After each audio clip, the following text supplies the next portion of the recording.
Story 1. Firstly, thank God my uncle will soon be financially separate from her, as she is extremely unstable. She left her 3 children, one of whom has mental and physical disabilities, and ignored them for 3 months. Then she came back asking my uncle for money to support them, even though they were still living in his home.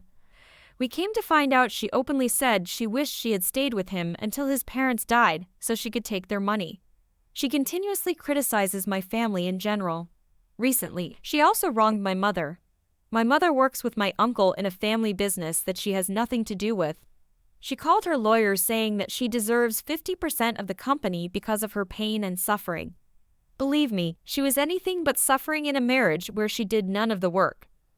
Ultimately, she's a truly unkind person and continuously bullies my uncle, making comments about how he depends on his parents and how we're all stuck-up wealthy people.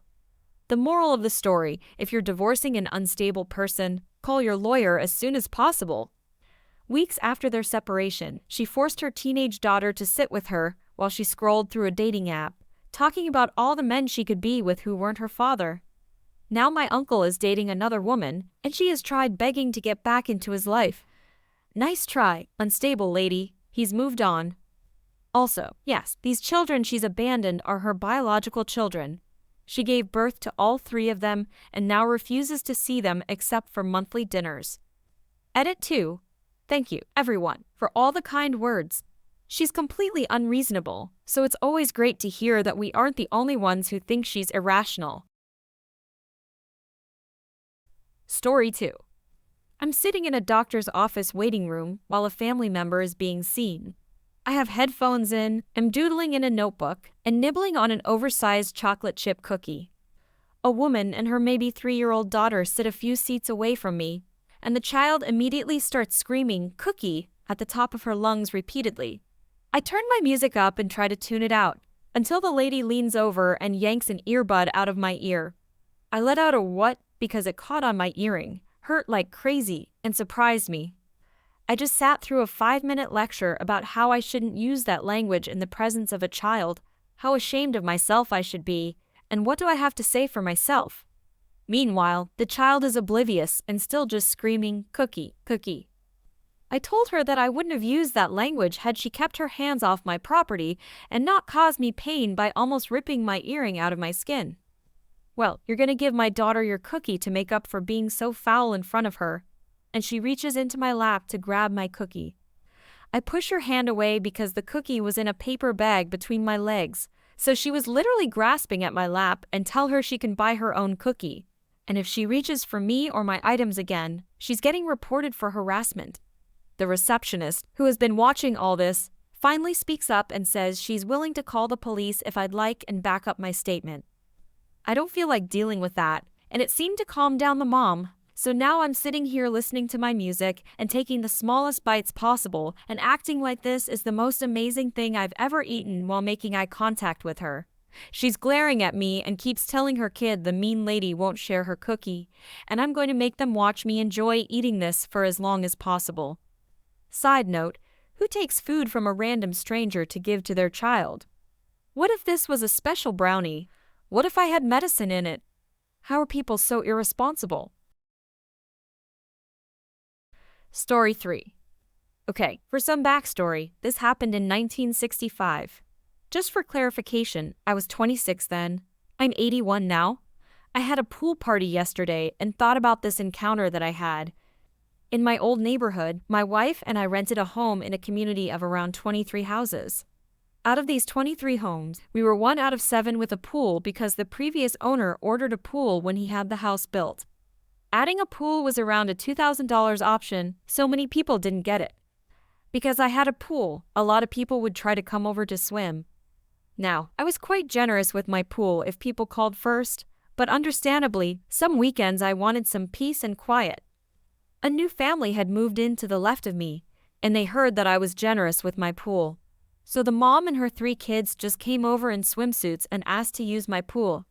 I said that I was tired and next weekend they could swim, just not right now. I told her that she and her kids could go to the community center. She and her kids could have gotten in for around 25 cents around that time, she said. Entitled mom. Oh, come on, I don't want to drive all that way 3 miles. Plus, I don't want my babies in that water with all those people of a different race. Me. I'm sorry, I just got off a 60-hour week, and I don't want to have people over. Sorry. Due to her racist attitude, I didn't want her in my home, so I was very dismissive of her using my pool. Come on, my babies are hot and need to cool off. Just let us swim for an hour, and we'll leave. I don't want them in that nasty pool. Just be a good neighbor. No, I'm sorry.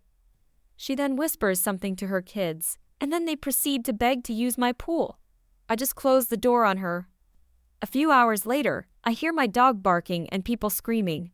I looked out the window, and the mom and her kids had hopped my fence to gain access to my pool, and they were being cornered by my dog Cupcake. Cupcake was a big pit bull, but she was a sweetie, always defended me and my property. I take the family out of my yard and tell them that if they came on my property again, I would call the police. She also tried to gain access to the other neighbors' pools and was promptly banned from there as well. Story 4. So, I have Asperger's syndrome and autistic spectrum condition, and I also suffer from anxiety, which often manifests as a stutter. I'm usually a very talkative and upbeat person, but it often takes me a while to actually get my words out. When I'm trying to order at a restaurant, usually the staff are very patient and sympathetic. I get self-conscious pretty easily.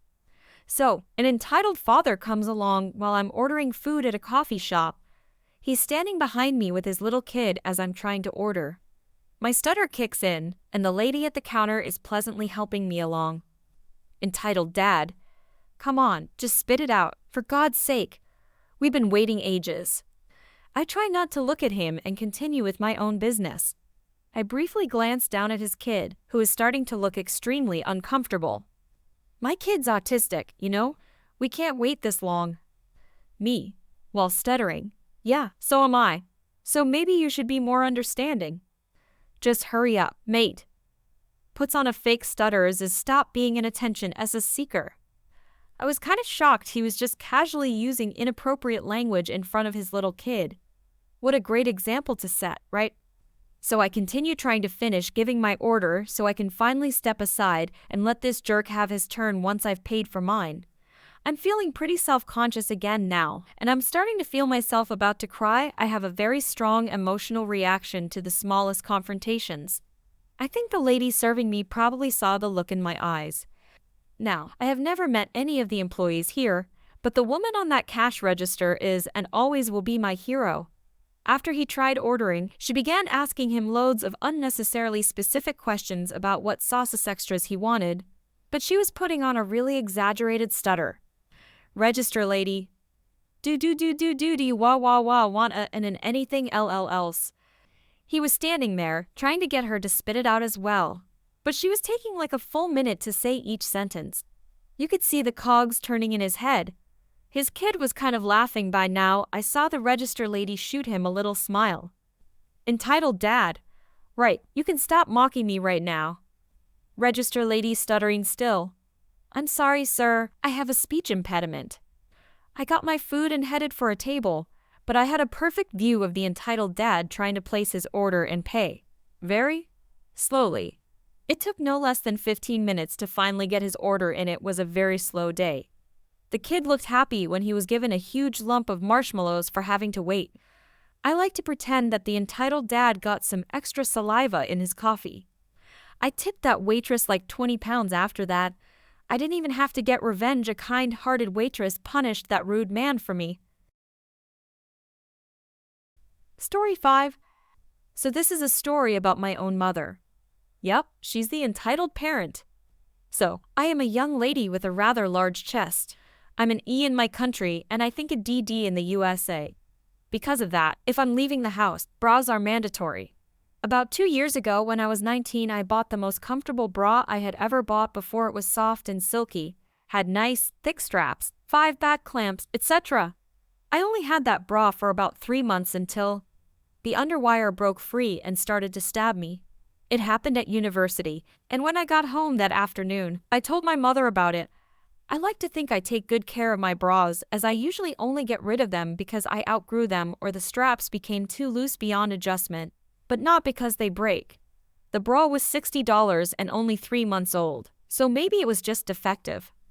Bras really should not only last 3 months, so I was gonna go to the store and ask for an exchange or refund. The only thing was, I did not have a receipt. Like I said, I take good care of my bras, so I did not think to keep the receipt. I also was not a part of their brand's customer reward service, as I only bought products there once for a sale, so they could not look up a name/membership/profile with them. I told this to my mom and wondered what I should do. Well, that's not okay, my mother started. You know what to do, right? Let them know that it is illegal for them to sell faulty products. Do not leave the store until you have that refunded. If the cashier says they can't refund it without a receipt, then ask to speak to the manager. They'll sort you out. My mother never worked in retail herself, but I at this point in time had been for about 4 or 5 years. I know the annoyance of the phrase, "Can I speak to your manager?" and was not going to enforce that on an innocent civilian. "No, I'm not going to do that," I replied. "That would just be rude." "Well, I could do it for you then. I'll just say my daughter bought a defective bra which is illegal to sell and we demand a refund because according to the law." "No, we are not doing that either. It's not the cashier's fault that that one bra happened to be defective, so I am not going to treat them as if it is. I'll just go in, explain my situation, and ask what their policy is about refunds without a receipt."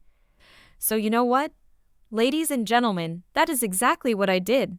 I walked in, found the cashier, and explained that my $60 bra broke in 3 months, and I did not have the receipt in the friendliest and kindest way possible because I know how much working retail can be challenging. The lady said that she did need some proof of purchase and asked me what day I bought it on. She was so kind and lovely as well. I pulled out my phone, opened my banking app. I looked at transactions 3 months ago and found the date of the exact $60 purchase. I gave her the date, she typed that into her computer, and found a transaction on that date for $60 in the exact bra, color and size as mine. She printed that off, scanned that, and refunded the original purchase, all while a different attendant found the same bra in my size off the shelf and brought all 3 color options to me in case I wanted the replacement in a different color. I chose the original color, thanked both ladies for their amazing help, and walked out of the store with my new and non-defective bra. See, Mom, you can have a social interaction without belittling retail staff, acting like a know-it-all, and, God forbid, demand to speak to the manager. Just be kind. Story 6. This all happened a few years ago when my teacher decided to make a tag football segment. Cast. Me. E.g. entitled Girl. E.F. Girl's Friend. E.M. entitled Mother. T. Awesome Teacher. G.C. Suggestible Guidance Counselor. Here's what's happening. We got separated into groups and just my luck. I was against the entitled girl. Someone throws the football to her, and I chase after her to tag her out. I almost touch her back, but I trip and touch her backside by accident. Me. Oh my God, I am so sorry. I didn't mean to do that. Her. Oh my God, you creep. How dare you? Friend. Sneers. Yeah, what is this, you weirdo? I apologize a million times, and I honestly thought it was over because they just walked away and didn't say a thing. 2 days later, in the middle of math class, we hear slamming on the door. Entitled Mother. Where's OP? Teacher. What are you doing yelling for my students in the middle of my class? He calls me outside to talk to him and this woman. She goes, this creep squeezed my daughter's backside and called her inappropriate names like baby. Me. I promise you, teacher and ma'am, I would never do that to anyone. She's practically fuming. No, he touched her. I demand he gets expelled. Teacher. I know OP, and he'd never do that. Now I'm going to ask you to leave, or I will get security. She scoffs. The guidance counselor and I are great friends, and I will make you be in so much trouble. Me. I'm really sorry, ma'am. She leaves, and I go back into class on the verge of tears because I hate confrontation and hate being yelled at because it gives me insane anxiety. About a week later, a kid comes down to my class and calls me down to come to the counselor. Counselor. So OP, we seem to have multiple witnesses of you inappropriately touching your classmate, and her mom is very angry and upset. The girl. Yeah, he started squeezing me when I tried to run away from him. I swear I wouldn't do that to anyone, and I'm really sorry for accidentally touching your backside. The mother just comes out of nowhere and starts screaming her head off at me while I'm just trying to hold myself together. Counselor. Okay, Mrs., that's enough. Please step outside while OP calls his mom and tells her about his situation. Me, snotty and crying. Mom, I accidentally touched a girl, and she thinks I inappropriately touched her, and I might be expelled. Mom. OP, I'm so sorry you had to go through this. I'll come pick you up and talk to the counselor. She comes and picks me up, talks to the counselor for a while, and I come off scot-free. I don't get expelled, and I don't get in any trouble. A couple of days later, the entitled mother comes in to pick up her daughter, and when she sees me talking to my friends about the story, she gets so upset and starts acting out, the daughter dragging her away.